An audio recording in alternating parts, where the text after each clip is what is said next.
Hi, welcome to Fertility Talks. I'm Mary Wong, and this is Tanya. Hello. We're colleagues at Alive Holistic Health Clinic, and today we want to talk about the coronavirus.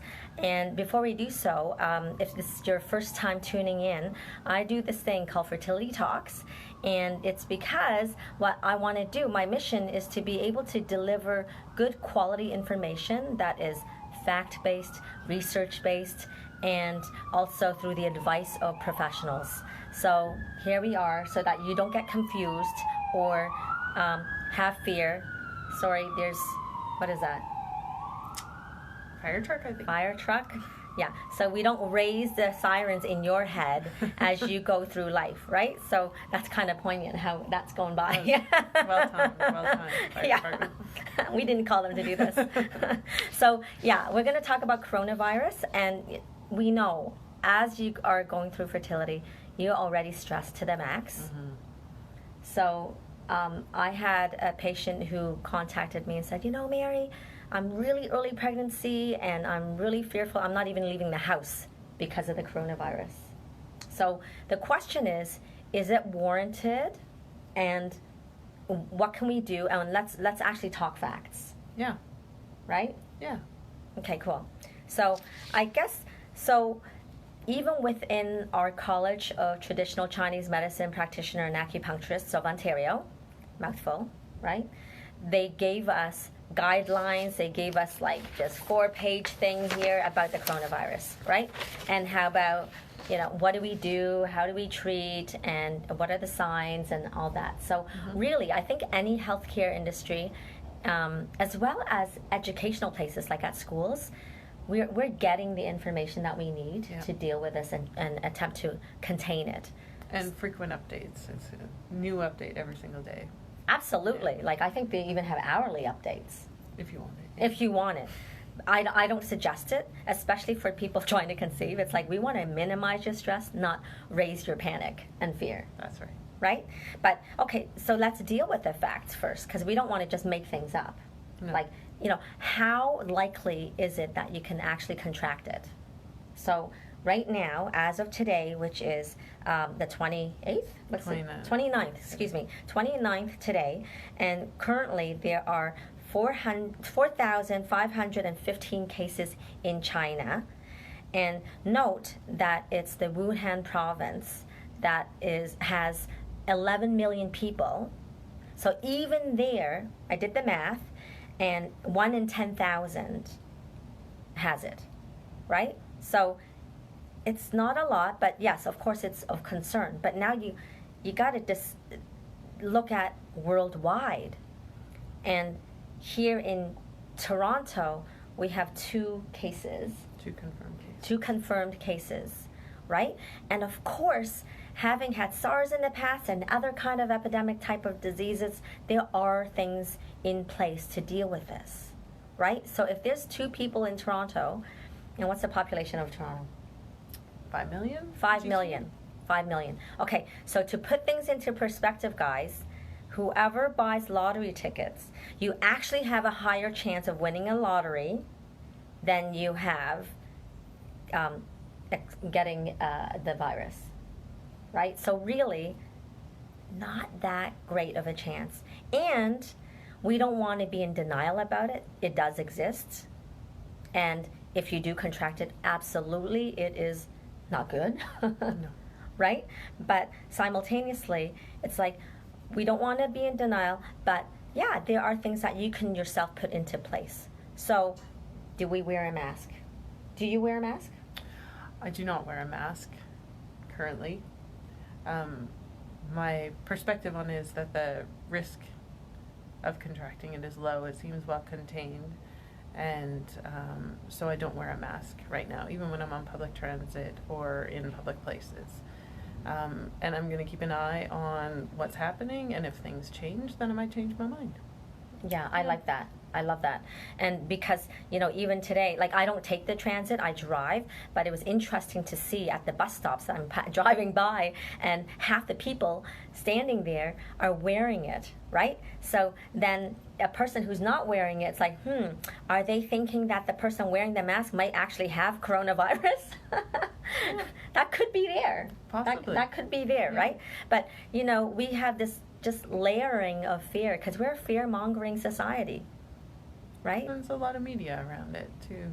That's, just the conversation is up and it's happening, and it can be easy to lose perspective and to say, like, wow, a lot of people are talking about it. It sounds really serious. Maybe I need to take some precautions. And so I would say the precautions that you normally take for something like influenza, like washing your hands a lot, every time that you touch public surfaces, anytime after you come home after being out, hand hygiene is the best way of keeping yourself healthy, especially during flu season, and keeping your immune system strong. Making sure your diet is good, making sure you're getting enough sleep.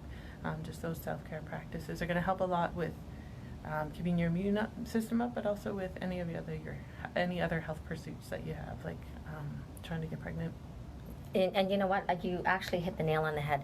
So, have you seen people that just don't get colds, like hardly ever, right?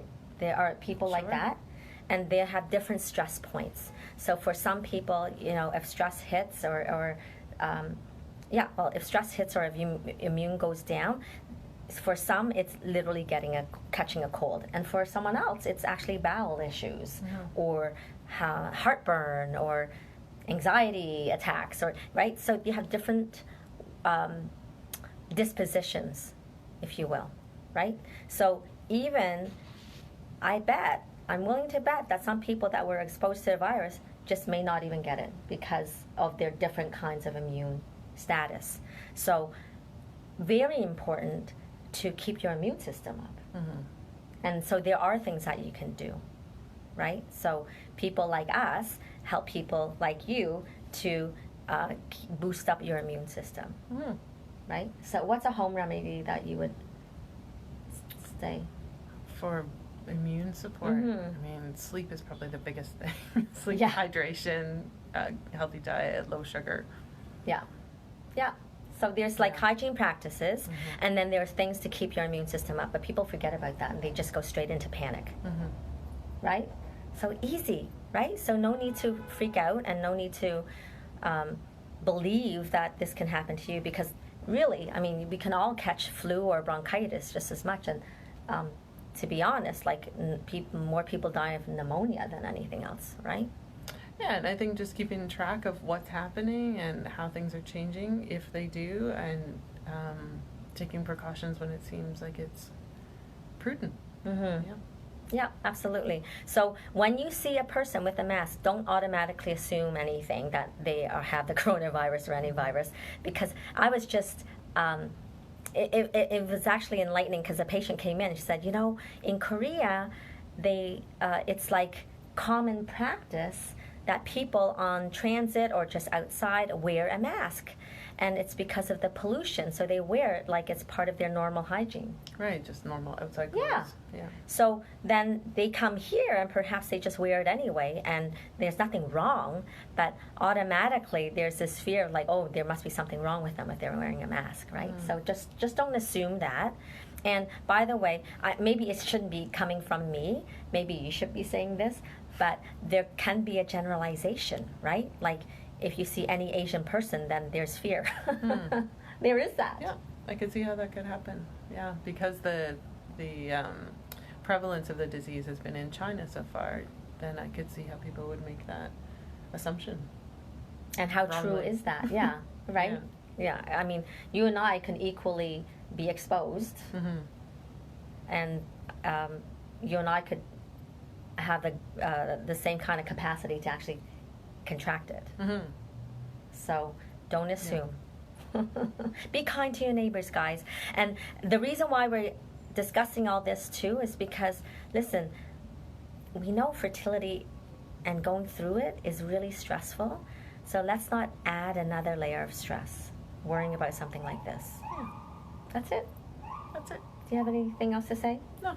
Any last words of wisdom in general for someone going through fertility challenges? Oh gosh. Just be kind to yourself. Take care of your relationships. Love that. Relationships. Yes. And that's whether you are single or not single, because we are, humans are, what are we? We're social animals, right? So we need to be in relationship, single or not single. Mm-hmm. There's lots of relationships. There's lots of relationships. Lots of support. Yeah, so take care of that. Very good. Yeah. All right. Thank you, All right. guys. So scroll down. There are lots of other ones, fertility talks, and some very specifically related to fertility. Mm-hmm. So check them out. And if you don't find it on their live holistic health page, you can just jump on over to the YouTube channel, which is Mary Wong Acupuncturist. So Google YouTube, and then in the YouTube channel, or under the search, just go under Mary Wong Acupuncturist, and there's like, I don't know, close to 150 posts now. So check it out, and we shall see you soon. Take care. Bye. Thanks, Tanya. Welcome.